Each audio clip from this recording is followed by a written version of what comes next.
Carol Chen worked until she was 67, 42 years of Medicare taxes, a responsible retirement plan, and a COBRA bridge she assumed would protect her while she figured out her next steps. Her first Medicare bill arrived 6 months later.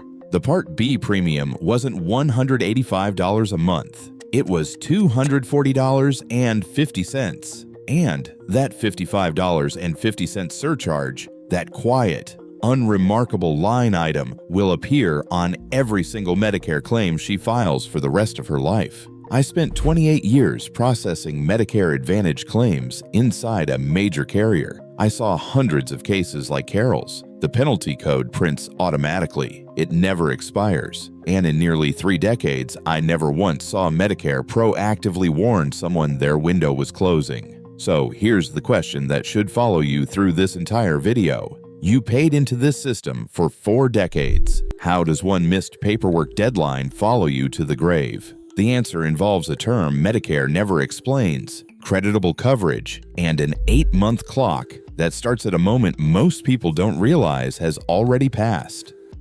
The first thing you need to understand is a number: 20. Specifically, how many employees are on your employer's group health plan, not at your location, but company-wide. If that number is 19 or fewer, Medicare law treats your situation completely differently than it treats someone at a larger firm. At a small employer, Medicare becomes the primary payer the moment you turn 65, whether you've enrolled or not. Your small group plan becomes secondary. And if you haven't enrolled in Medicare, there is no primary payer, which means large claims get routed to Medicare first. Medicare has no record of you, and the bill comes back unpaid. Picture a 65-year-old named David working at a 15-person firm, confident his employer plan has him covered. He has a $40,000 hospitalization. His plan sends the claim to Medicare first, as required. Medicare has no file for him. The claim is returned. David receives a $40,000 bill. He didn't do anything reckless. He just didn't know the threshold. Contrast that with someone at a 20-plus employee company, where the employer plan is legally primary and Medicare delay is protected. Same age, different employer size, completely different legal exposure. This is step 1 of the checklist we'll complete by the end of this video. Call HR today.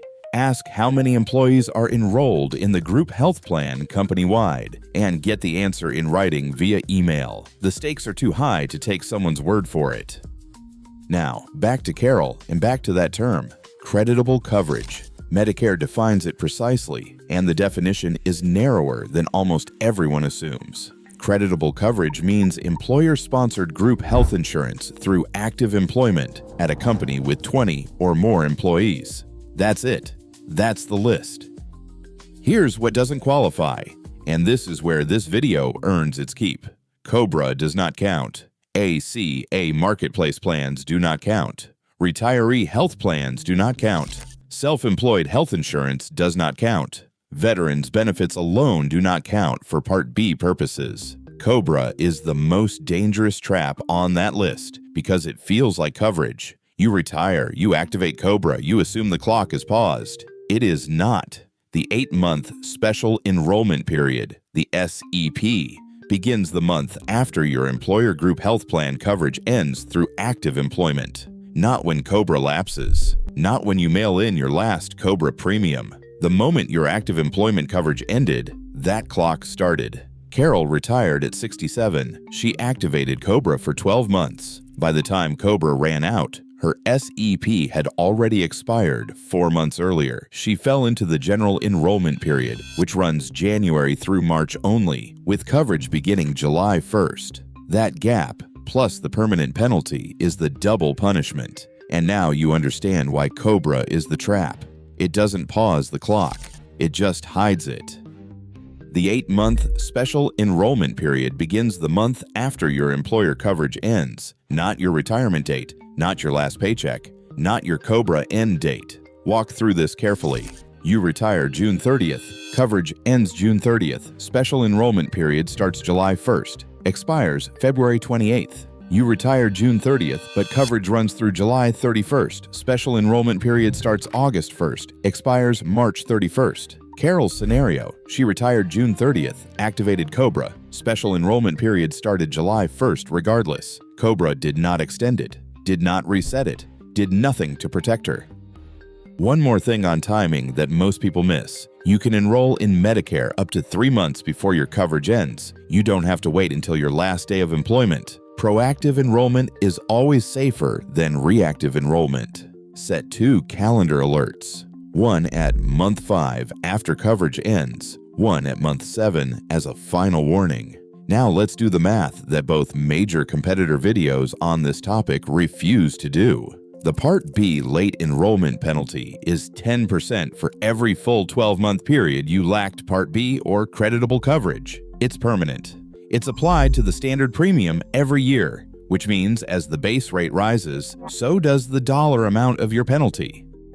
Carol missed coverage from age 65 to 68, 3 full years. That's a 30% surcharge. The 2025 standard Part B premium is $185 a month. Carol pays $240.50. Over 20 years of retirement, that surcharge costs her $55.50 times 12 months times 20 years, $13,320. And that's a conservative estimate because it doesn't account for annual premium increases, which means the 30% multiplier hits a larger base number every single year. CMS raises the rate. Part D has its own penalty, 1% of the national base beneficiary premium per month, without creditable drug coverage, also permanent. If Carol missed 24 months of Part D coverage, that's 24% of $34.70, roughly $8.33 a month, forever. Combined lifetime penalty estimate over 20 years, approximately $15,300.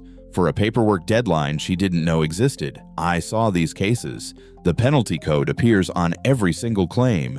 It never goes away.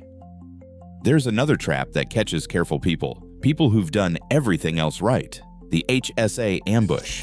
Once you enroll in any part of Medicare, including Part A, which is often free and frequently auto-enrolled, when you claim Social Security, you are legally prohibited from contributing to a HSA. But the hidden danger is retroactive Part A. When you claim Social Security benefits, Medicare Part A is backdated up to 6 months. Any HSA contributions made during those backdated months are now excess contributions, subject to a 6% IRS penalty per year until corrected, plus income tax on the excess amount. Claim Social Security in October and Part A backdates to April. Every HSA contribution from April through September is now a problem you didn't see coming. The fix is straightforward. Stop HSA contributions at least 6 months before you plan to enroll in any Medicare part or claim Social Security. Importantly, funds already in your HSA can still be used for Medicare premiums and qualified expenses. The restriction is on new contributions only. High earners face one more surprise: IRMAA.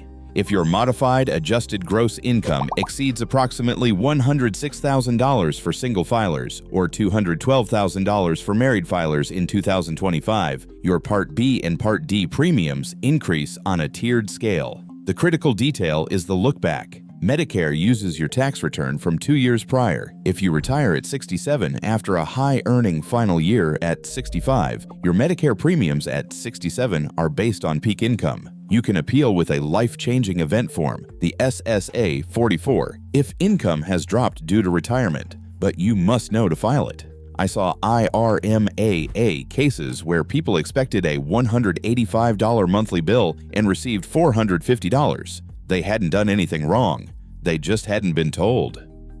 Here is the checklist Medicare should have mailed you the year you turned 64. Step 1. Verify the 20 employee threshold. Call HR, ask how many employees are on the group health plan company-wide, and get the answer in writing. Under 20 means you enroll at 65. Full stop. Step 2. Confirm creditable coverage and get the letter. Every October, employers with 20-plus employees are required to send creditable coverage notices. Request yours. Keep it. Before your last day, get Form CMSL 564 completed and signed by HR.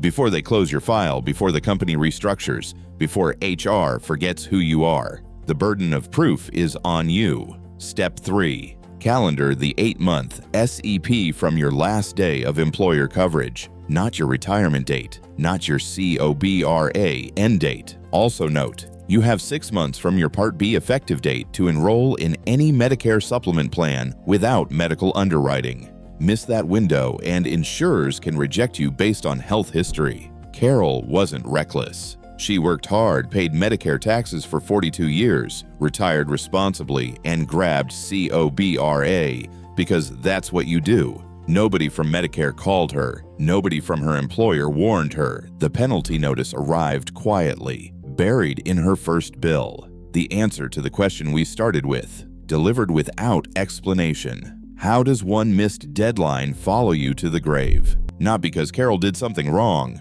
because she trusted a system that processes the penalty after you make the mistake, not before. The $55.50 on her bill isn't a fluke. It's the system working exactly as designed for everyone except her. The 3-step checklist isn't extra credit. It's the information Medicare should have sent you and didn't. If you're within 2 years of 65 or already past 65 and still working, watch this video again. Share it with someone who needs it. The penalty is permanent. The information doesn't have to be. This channel is independent, not affiliated with any insurance company, Medicare, or any government agency. Nothing here is legal, medical, tax, or financial advice. Every situation is different, and the rules change year to year. Use this as your starting point. Then verify current figures at medicare.gov and talk to a licensed Medicare counselor or your state health insurance assistance program, SHIP, which offers free, unbiased help. No sales pitch, just answers.